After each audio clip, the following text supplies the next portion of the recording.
Levi-Strauss liderou a expedição à Serra do Norte, no Mato Grosso, entre junho e dezembro de 1938. Et travailler à vide. Au rythme de la marche, de petits poèmes se formaient dans ma tête. Amazone, chère Amazone, vous qui n'avez pas de sein droit, vous nous en racontez de bonnes, mais vos chemins sont trop étroits.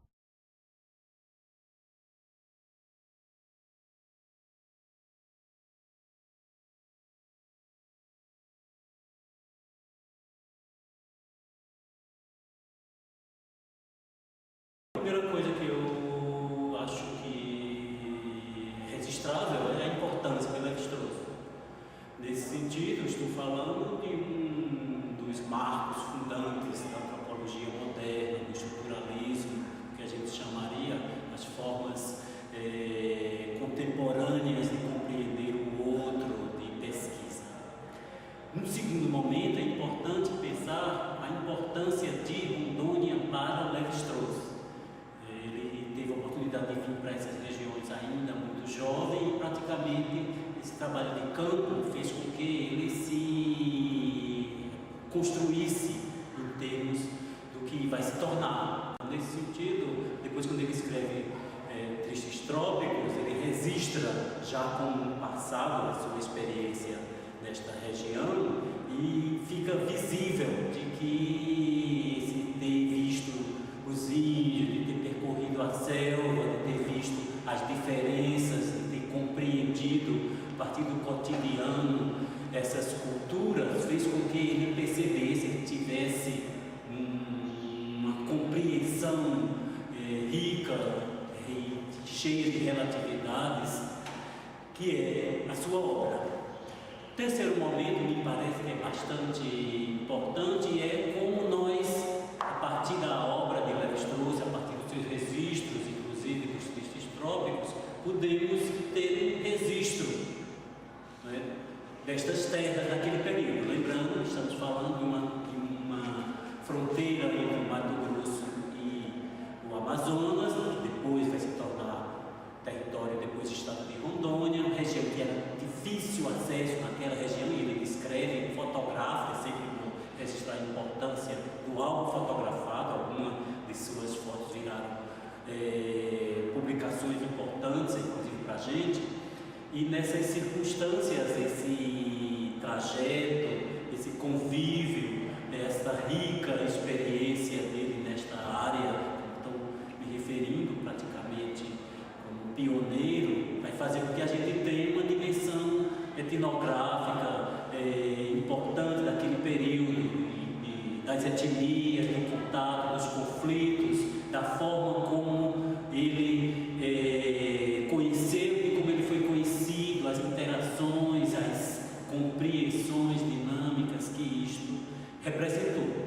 Me parece outro aspecto ainda bastante importante é o que é que representa Levi-Strauss para os índios. E aí, nesse caso, eu estou lembrando, é pesquisa a ser feita, é ver aonde é que estão as memórias dessas populações, de como esses povos podem ter colocado Levi-Strauss dentro de uma trajetória, da forma de como ele representou que a gente chamaria o homem branco, o civilizado, o pesquisador para algumas das etnias, como os Nabiquara, como os Tupimandé, como os Quaiarribe, que são as etnias que ele registra e que ele apresenta na forma de alguns aspectos do mito, do aspecto do parentesco, do aspecto das relações sociais, econômicas, e me parece que é uma fonte, que é um material a ser explorado, a ser pesquisado.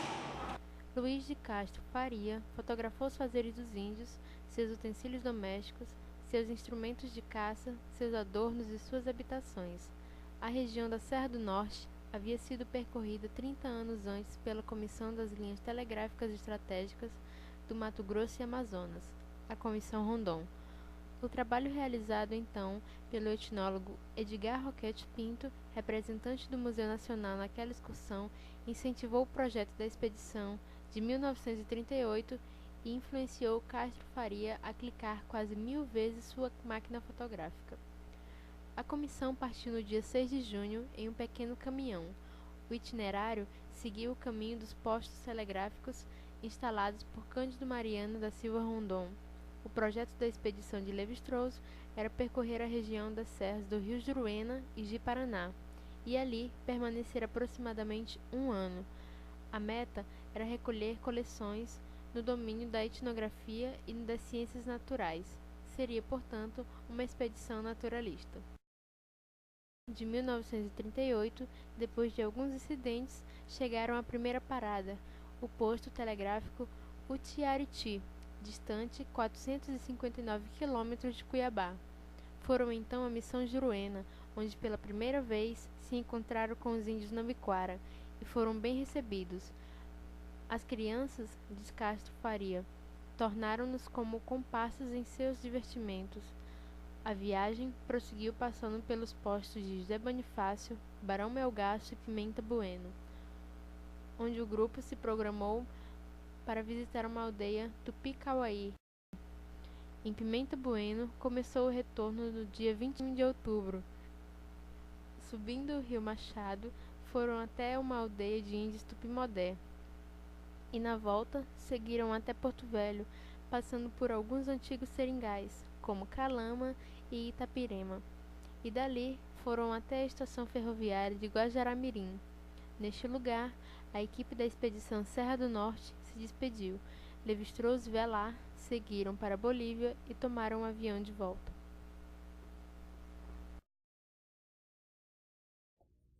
Quant au voyage, il a été long et difficile. Mais je n'oublierai jamais ces 8 mois. Ils ont été remplis d'expériences passionnantes. Scientifiquement parlant, nous rapportons, je crois, un beau matériel et beaucoup de nouveau. De quoi modifier profondément les connaissances actuelles. Sincèrement, je pense que l'expédition fera date.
Waka,